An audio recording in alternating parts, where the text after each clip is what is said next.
The story of the prophet David defeating Goliat. David was the second most famous king of Israel. He also became one in the Bible. David is described as the youngest of Jesse's 8 sons. It has a small body and a reddish face. His teenage years were spent tending sheep. Once, David was ordered by his father, Jesse, to deliver wheat and bread to his 3 older brothers, namely Eliab, Abinadab, and Shama. The 3 are preparing to fight against the Philistine army. When David arrived at the army camp, he ran to the battle line and looked for his brothers. At that time, Goliath, the giant Philistine soldier, came forward and mocked the Israelites. Apparently, Goliath had been doing this for 40 days. He challenged the Israeli army to fight against him.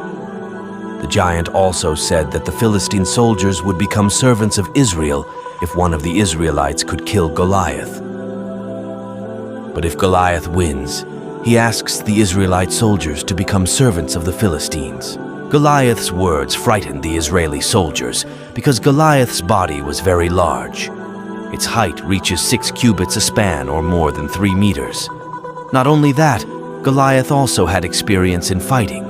Unlike other soldiers, the challenge from Goliath did not make David afraid. David actually intended to defeat the Philistine giant.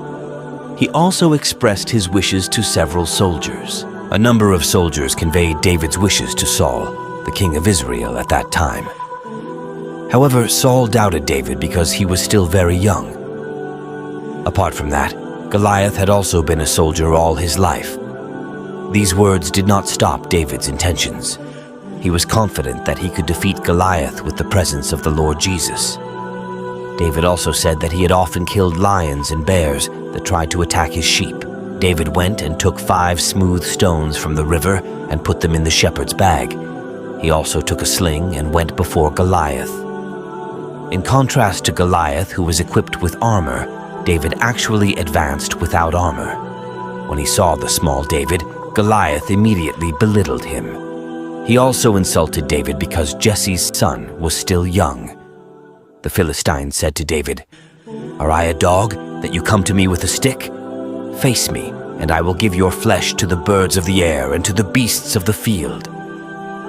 Then David responded to Goliath's words, "You come to me with sword and spear and javelin, but I come to you in the name of the Lord of hosts, the God of all the ranks of Israel, whom you challenge."